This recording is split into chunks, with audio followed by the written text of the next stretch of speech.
YouTubers? This is your boy Big Metroid Fan 12 coming to you with another video game review.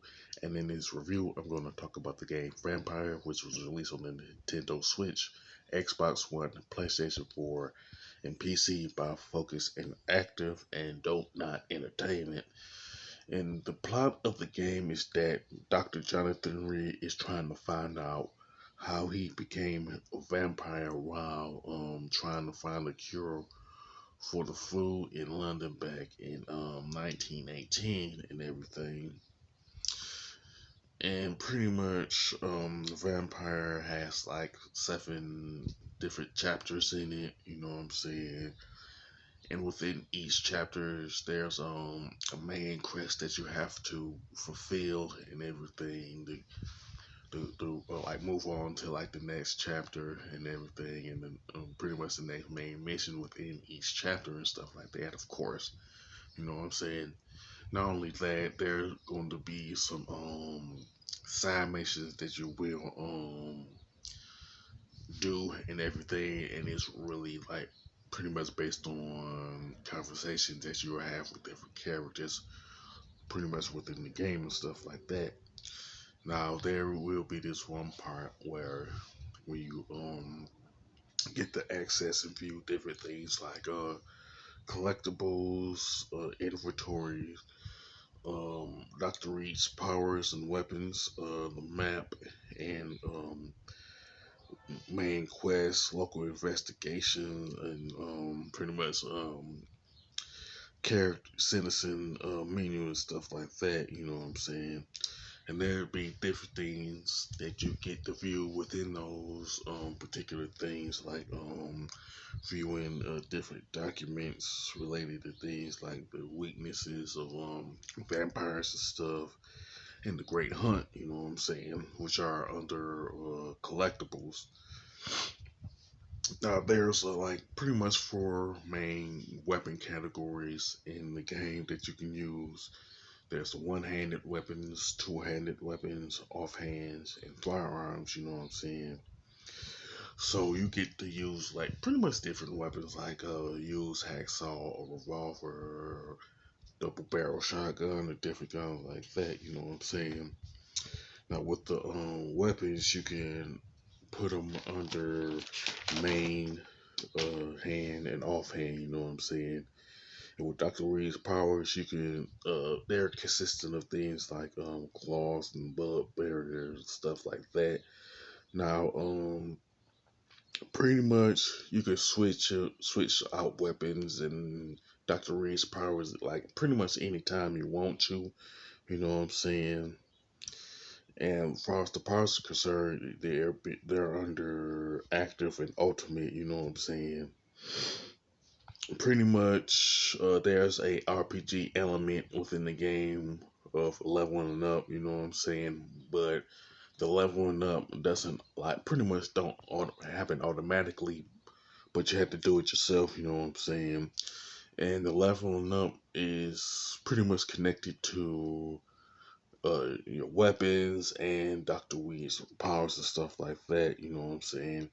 And you can get experience points from things like completing different tasks and defeating enemies and stuff like that, and even have finishing conversations with different characters within the game and stuff like that.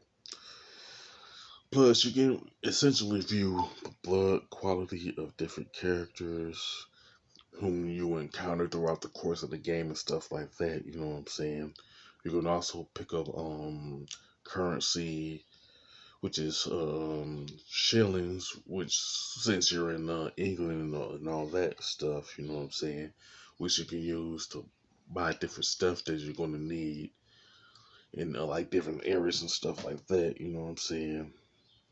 Now, you get to ask different characters questions and stuff like that to get like information on different things relating to the like the plot of the game and different stuff like that, which is pretty similar to the game Call of Cthulhu, you know what I'm saying, which was also made by Focus Interactive and stuff like that. And pretty much some of the questions and responses will unlock a specific like mission or side mission or whatever the case may be. You know what I'm saying? Plus, with the options, you can make the usual adjustments to the gameplay, audio, video, and the like subtitles and stuff like that, along with viewing the end credits of the teams responsible for making the game Vampire and stuff like that. Whether you do it from the pause menu or the main menu and stuff like that. Of course, you make adjustments to the volume, whether it's the sound effects or the soundtrack, or whatever the case. You know what I'm saying? You can adjust the brightness curve on or off certain things. You know what I'm saying? Things like that. Like the invert x-axis, inverted y-axis, stuff like that.